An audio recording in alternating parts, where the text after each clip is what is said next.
Yeah, hey guys, Romie here. Romie Omni here. So please like, comment, subscribe. And this is the recap for Wayward Pines Season 1, Season 2, Episode 4, Exit Strategy. The episode actually starts off with Xander. Yeah, you probably have no idea who Xander is.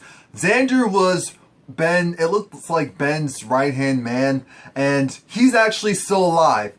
You know, of course, he's still outside of Wayward Pines, and it looks like the Abbeys captured him. And Abby captured him, brought him into this little, almost like a crypt. And he's far down in the earth, but there's this huge hole, so he can see the outside world. And so right now, he's just looking around like, what's going on? So he climbs up, and I'm just thinking to myself, okay, you're climbing up, you're climbing up, you're climbing up.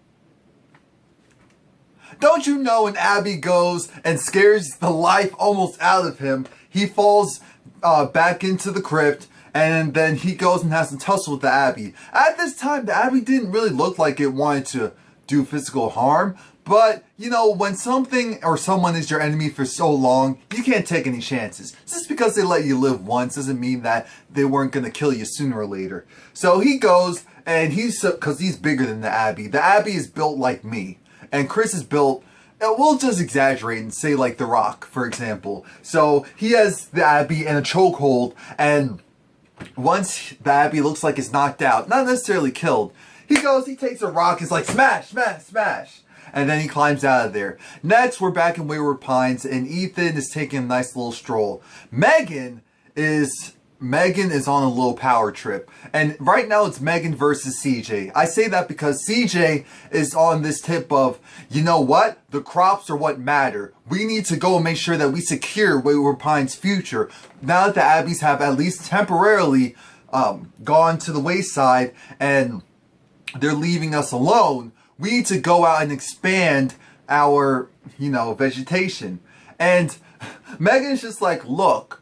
And I actually agreed with Megan and Carrie for a moment. They were both like, that sounds great and all, but at the end of the day, they could come back. The Abbeys could come back. And with the Abbeys coming back, we'd be screwed.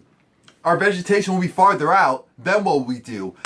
Jason's just saying, CJ is right. CJ is right. 3 years ago, what did I do?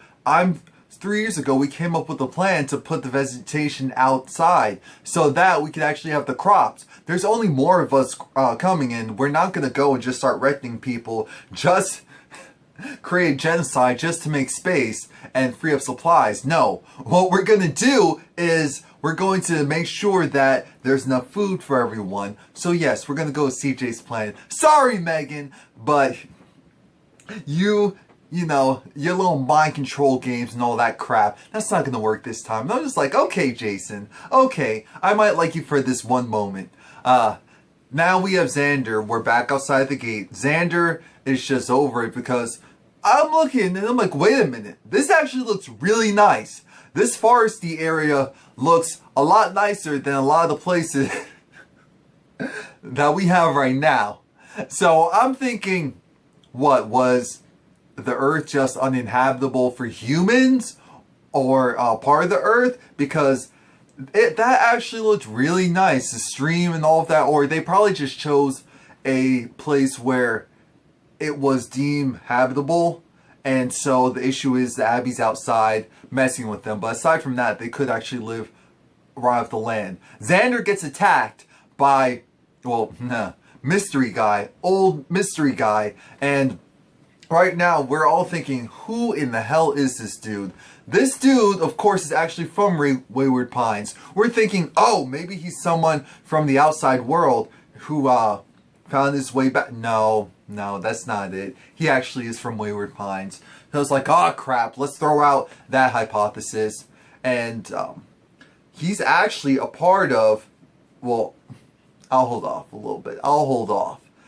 Then we have Rebecca. Rebecca's with Lucy. Lucy is like the 10, 11, 12-year-old girl who is Rebecca's assistant. And Lucy is terrified because she had her period. And if you guys don't remember, in Wayward Pines, as soon as you're able to actually bear a child, they pretty much set you up to have sex until you're able to get pregnant, if you're able to get pregnant. So Lucy is over it. She's, Lucy has her head on her shoulders. She does not want a kid. She doesn't want to bring a child into the world. She is just a child. Rebecca is like, Lucy, you have to do this. And I'm thinking, Rebecca, you're Ethan's wife? I mean, Ethan, you're Theo's wife? Are you sure? Are you sure? Because Theo... Come on now, Rebecca. We need to see some fight in you. I understand you've been here for a while, so you've adjusted, but come on. So we're back outside the gate, and Xander is talking to Mystery Guy. Mystery Guy is just like, look, there is something to the Abbeys. The Abbeys weren't here just to kill us. They're not our enemy. They're replacements, essentially.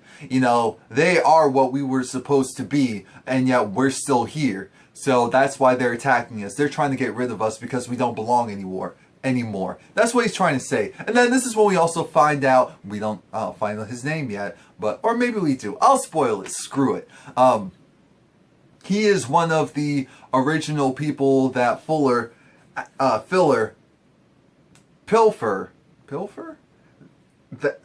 David Pilfer actually went and told, alright, you guys are going to go out, you're going to excavate the land, and you're going to search for other people. You're going to see if there's other life. Long story short, there is no other life except for the Abbeys and maybe some animals. But that's it. That is the findings. And they both decide, you know what, screw this. We're going to go back. We're going to go back. Xander's like, they were willing to kill me once, but look, I'm willing to take my chances. I'm like, damn, things must be pretty bad if the people who were willing to kill you once, you're so quickly able to go back to. I mean, terrible times, terrible times. And they walk back to the gate, and clearly they have advanced technology because they're able to distinguish that they're not Abbeys just from the radar technology that they have. They realize, oh crap, they're humans. And it's like, oh, it's Xander, he's back. Open the gate. And I'm like, why are you opening the gate? So that's what confuses me about this place. You go and you break the rules, and it's like, okay, you're able to survive and come back. You're a hero, so that's why they let... Why would... This just doesn't make sense. So anyway, Theo is talking to Adam. There we go. His name is Adam. Yes, I knew his name the whole time. Ta-da! And Theo doesn't realize this, but Adam actually played a huge part in technically the creation of Wayward Pines. Adam is not being very forthcoming with information. Adam's kind of suffering from PTSD from being out there for so long and dealing with the Abbeys. And again, this is where he also talks about how, the Abbeys aren't our killers. They're our replacements type of thing. And but right now he's in a lot of pain. And at first I thought, oh, does he need his appendix taken out? Because, it's his lower right half of his body. And I'm like, that's kind of where the appendix is, so maybe they're going to do some surgery. I don't know. What I do know is that Theo takes a look at him. He's at least verbally talking to people like Xander and to Theo, and Jason needs him. Jason's starting to realize that he really does need Theo around because Theo is able to connect with people in a way that he isn't able to do so. They're pretty much coming to him when they're in pain and they're in need. So they're going to be very forthcoming with information and put a certain level of trust in their doctors. And that's why Jason's like, okay, what'd he say? Theo, this is where I'm like, okay, there's some Ethan in him. He's saying how if you want the answers, you're going to have to ask him yourself because there's a certain, just like where there's attorney-client privileges, there's also doctor-patient privilege. And Theo's like, if you want answers from me, you're not going to get them. Sorry. Maybe you should do something yourself and have him speak to you. Now, after that, we have, we have poor little Adam. Adam, like I said, he is going through PTSD. The PTSD is getting worse and worse, and it's not going to stop. So at this point, he's making a run for it. Then we see this really Oh, well, and then because Pam is gone, but Arlene stops him and tries to say, you know, anyone who essentially makes it back is deemed an automatic hero. So even though Xander went and broke the rules, he's now protected, at least for now, because of the fact that he did come back. So they're like, wow, that's such big news. Arlene is creeping me out this season. I'm like, look, I love Arlene, but can we just kill her? Because she just seems like a puppet, truly a puppet at this point.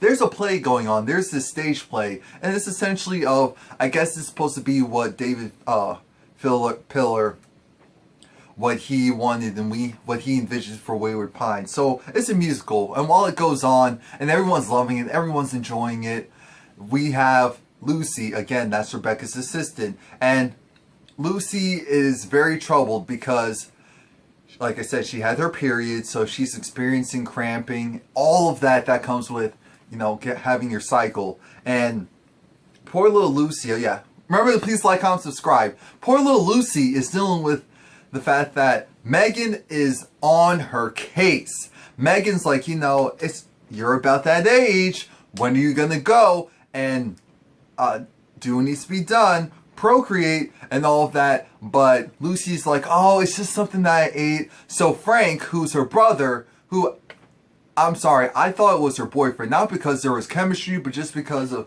the fact that, you know, they pair people off, so I just assumed. Now, Frank knows what's going on, of course, and he's trying to protect his sister. How long is he going to be able to do that? We don't know. Adam is strolling the sidewalks, the streets of Wayward Pines, and he's, again, suffering from PTSD. But shout out to Adam, because I know, I guess there's different types, but his type isn't to go, you know, I'm mentally messed up and mentally screwed, so I'm going to go and screw with the world. No, his is more so, I'm mentally messed up, I'm battling demons / the aberrations that were after me, and I'm kind of internalizing it. That's not any better, and we do need to also pay attention to people who possibly could be suffering from that in the real world. I fully agree with the statement about the fact that essentially if you grew up if you're basically alive now, grew up in a post 9/11 world, you all suffer some type of PTSD, especially with all the shootings and stuff that is currently going on. I mean, it is crazy, guys. Oh yeah, and I didn't do a video because it was just like sensory and mental overload, but shout out to all the families and everyone affected in the Orlando shootings, because there was a couple. And also, like I said, in Texas, Lebanon, I think something happened in Pennsylvania. Shout out to the family of the 2-year-old or the 3-year-old who was killed in Disney because of the crocodile or alligator, whatever it was. I mean, the world, especially here in America of all places, has gone hell in a handbasket. It's a mess. But I divulged from that. Teresa, who is, of course, Ethan Burke's wife and Ben's mother, Teresa recognizes Adam. Adam is the guy who, I believe he was Ethan's friend. Ethan's, not sidekick, but, you know, when the police officers are paired off, detectives are paired off, his partner. I think that's what it was, either his partner or his boss. And so, he was the one that pretty much told Ethan to go and take that little drive, take that little stroll, and when he did that, that's when they got him, and then they were able to put him in Wayward Pines. So, Teresa's pissed, because she's like, this is all your fault. You did this. You. My son potentially is gone because of you. My husband is dead because of you. Yes, dead. And, you planned this all out, and you used this as pawns. And so we're going to see how that relationship develops. And Carrie takes a trip to where Xander actually works. He works in the ice cream parlor. And Xander is just like, you know what, I'm going to be good. You don't have to worry about me. Oh yeah, and by the way, just to show a measure of good faith, I learned something. And you know that guy? Yeah, Adam. Yeah, he actually talked to me, so I know he's not talking to you because loose lips sink ships here. But I know he's not talking to you guys, so I can get some information out of him. Not only can I get some information out of him, I know some information about the Abbey. She was like, really? She was like, yeah, I'll cooperate. Of course we know he's half-assing it because he doesn't know much. He doesn't know as much as he's trying to lead on, but he's going to do whatever it takes in order to make sure that they don't throw him over the wall. Adam is, again, having major PTSD, and Teresa is kind of watching him to see what he's doing. We have Ethan who's talking to his wife, Rebecca, because they're just talking about the craziness that's going on with Wayward Pines, and Ethan's irritated because Rebecca keeps trying to calm him down. Theo is irritated because Rebecca keeps trying to calm him down, keeps trying to stop him from exposing the truth, or at least standing up. She was like, no, we are not making waves. Stop it. Megan goes and has a conversation with Frank, you know, Lucy's older brother. And Megan does her usual psychological mind control and convinces Frank that it's a good idea to confess the fact that his sister did have her period, so she is able to bear a child technically, even though she's still a child herself. He feels a little bad about it, but Megan does her usual schmoozing over and makes him feel like, no, he's doing the right thing. No, you snitched on your sister, and now she's in danger. Like, dude, come on now. All you two have is each other. Stop it. Anyway, Theo is talking with CJ, and Theo and CJ have this powwow of, you know, I understand where CJ's coming from. CJ's mentality is this: why do I have to go and not do what I think is right just because it conflicts with what you believe in? I've been awake here for years, and I've seen the good, the bad, and the ugly. I want us to survive. That supersedes any personal gripes that I have with the system, that I possibly have with, I almost said Jay-Z, I love Jay-Z, with Jason, with everything. He didn't say that, but that's what I hope, that's what I was looking for. After all of that, we have, Teresa. She stops CJ because CJ and the others are gonna go out and, like it said, plant vegetation. She's like, you're going past the wall, right? Yeah, I'm coming with you. I'm gonna go and look for my son. Of course, he doesn't object. And who else is going? The one, the only Adam. Adam's also going because Adam's no good in Wayward Pines at this point. I think he realized that as well.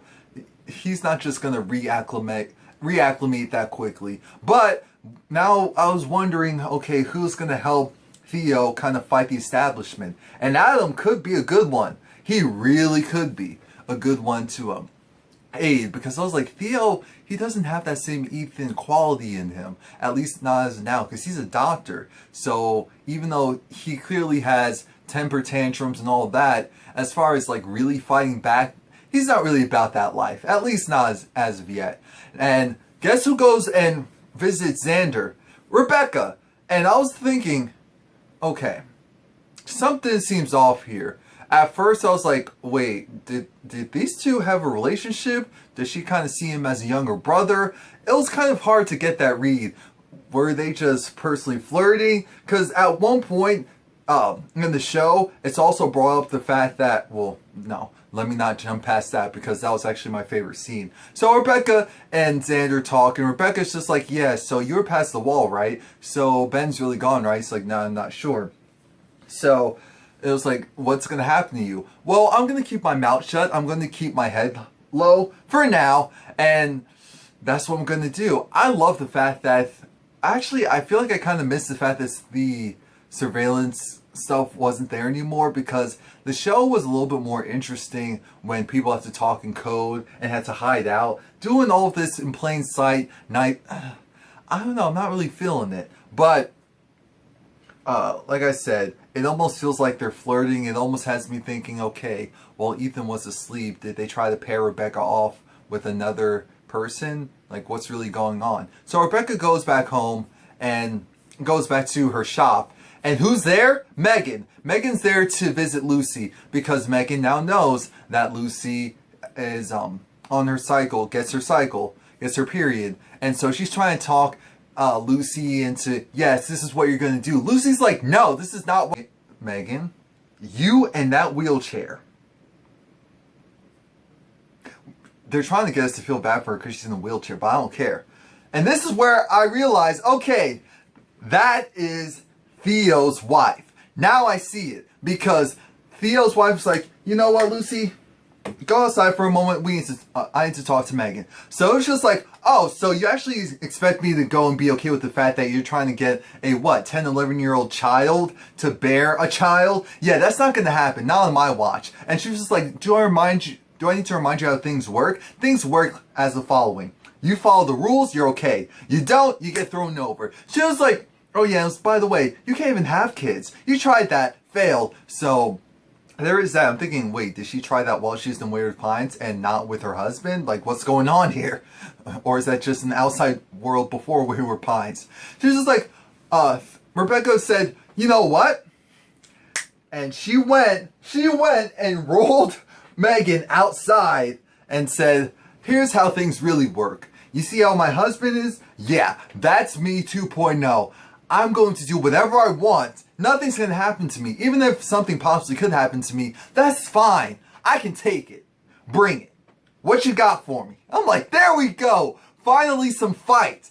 Finally some fight. So after that, she brings back Lucy and said, you know what, I'm going to walk you to and from school. You're also going to be staying with me for the next couple of days. We're back outside the wall. CJ is trying to talk with Adam, but Adam still having his PTSD moments, and he goes and wanders off. Next thing we know, we see everyone kind of riled up. Why? Because there's a dead body brought back. Adam brought it back. He found Ben. And I'm thinking to myself, wait a minute, did you know that Ben was dead this whole time?